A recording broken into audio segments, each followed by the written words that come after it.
بسم اللہ الرحمن الرحیم۔ امام ابو حنیفہ رحمہ اللہ تعالی کا ایک دلچسپ خواب ہے۔ خواب بیان کرنے سے پہلے ایک مسئلہ بیان کرتا ہوں۔ مسئلہ سمجھنے کے بعد خواب کا واقعہ زیادہ دلچسپ بن جاتا ہے۔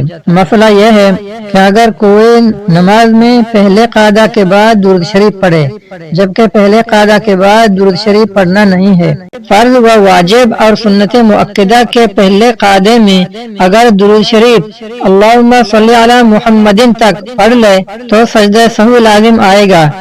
اگر سجدہ سہو نہیں کیا تو نماز کا لوٹانا واجب ہے۔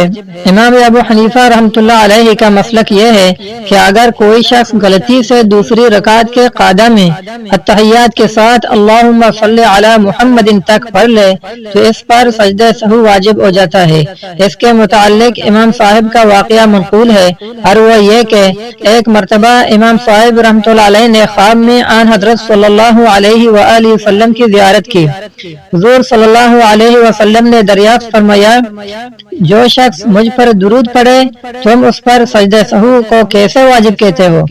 امام صاحب نے جواب دیا، اس لیے کہ اس نے آپ پر درود بھول میں پڑھا ہے، یعنی غفلت میں پڑھا ہے۔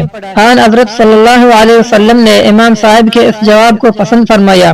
یہ واقعہ مختلف کتب میں موجود ہے۔